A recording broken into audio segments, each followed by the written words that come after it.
वितर की नमाज क्या एक तशहुद और एक रकात से अदा की जा सकती है? बारकल्लाहु फीकुम।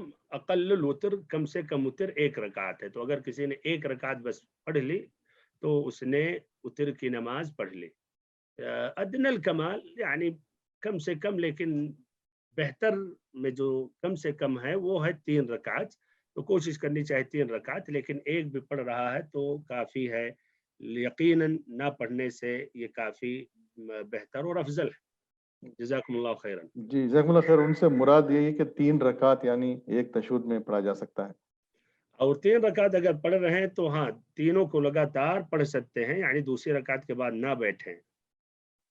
पढ़ सकते हैं। और दूसरी कैफ़ियत है कि 2 रकात के बाद सलाम फेरें, फिर अलग से मुस्तकिल 1 रकात पढ़ें। तो जवाब मुख्तसरन हाँ, पढ़ सकते हैं। जी शेख, जज़ाकमुल्लाह खैर। एक मज़हरुद्दीन क़ाज़ी साहब एक सवाल करते हैं शेख के सूरह माइदा की आयत नंबर 90 है, उसमें या अय्युहल्लज़ीना आमनू इन्नमल ख़म्रु वल मैसिर, ये जो मैसिर जो लफ्ज़ है इसका तर्जुमा जादू से किया गया या जुए से किया गया है।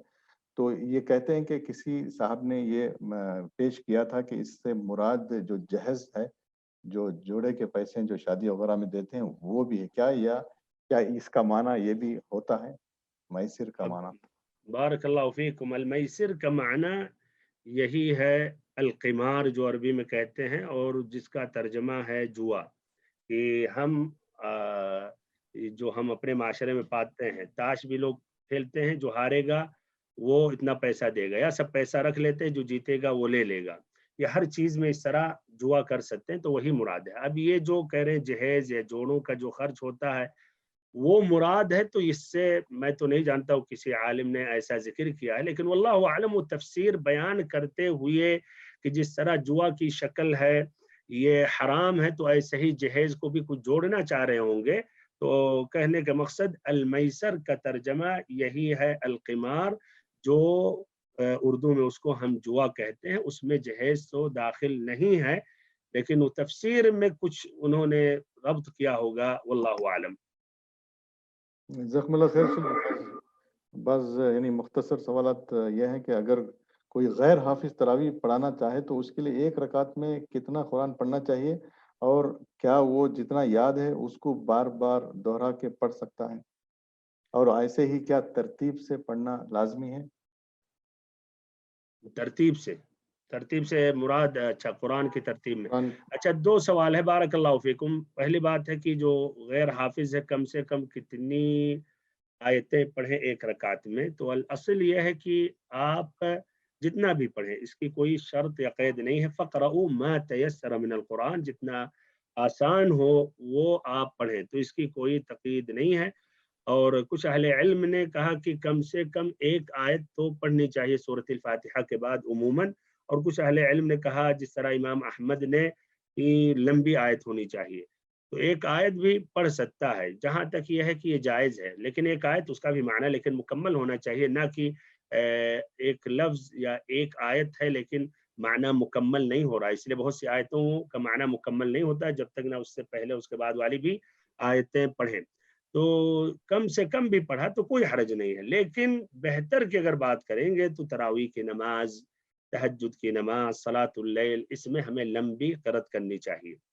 दूसरी बात, अगर अब वो हाफिज नहीं है तो जितना मुयस्सर है वही बार बार पढ़ रहे हैं, वही जो छोटी सूरतें हैं, तो इसमें भी कोई हर्ज नहीं है, और ऐसे देख के भी पढ़ सकते हैं। नफली नमाज़ों में, तरावीह में, ये भी कोई हर्ज नहीं है। तीसरी जो बात है तरतीब से पढ़ना, तरतीब से कहना चाह रहे हैं कि मसलन सूरत अम्मा और अन्नाज़िआत अगर पढ़ रहे हैं तो क्या पहले अन्नाज़िआत पढ़ सकते हैं फिर अम्मा यतसाअलून पढ़ सकते हैं, या ऐसे ही पहले कुल अऊज़ु बिरब्बिन नास फिर दूसरी रकात में कुल अऊज़ु बिरब्बिल फलक पढ़ सकते हैं? तो जहाँ तक पढ़ने का तो पढ़ सकते हैं, इसमें कोई हर्ज नहीं है, जायज़ है।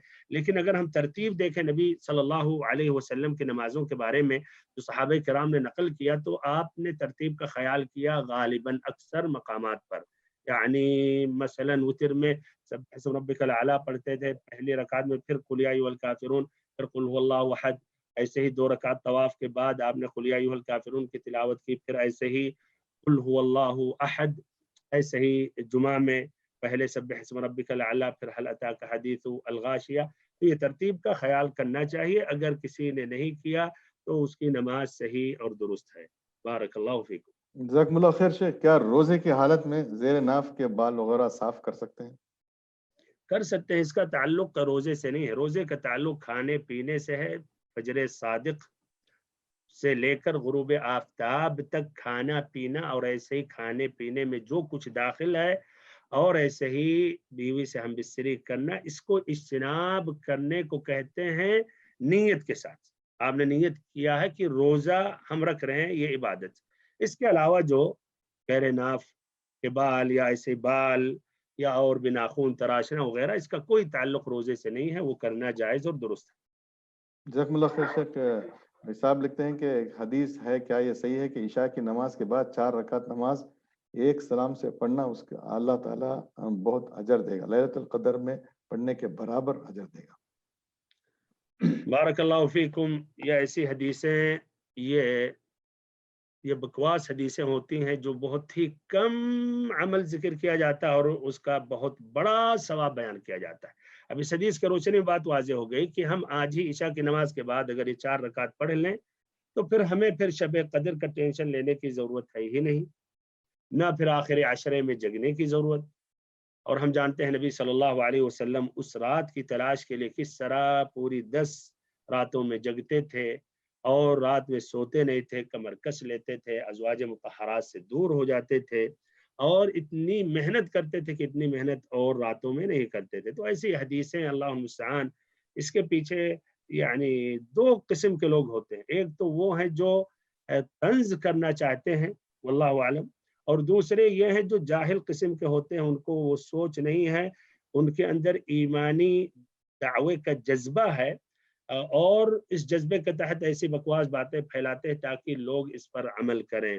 بارک اللہ فیکم، جزاکم اللہ خیرا۔ اور ادھر ایک میں نصیحت دیتا ہوں، ایسی حدیثیں، ایسی باتیں آدمی جب سنے تو فارورڈ نہ کرے، شیئر نہ کرے، بلکہ جس نے بھیجا اس سے پوچھیں کہ اس کا کیا مستند ہے، کیا حوالہ ہے، بلکہ آپ کا پورا حق ہے۔ یہ بھی میں بتا رہا ہوں، کوئی عالم بھی کوئی ایسی حدیث بیان کر رہا ہے جو آپ پہلی بار سن رہے یا تعجب ہو رہا ہے، اشکال، تو آپ ان سے بھی پوچھیں۔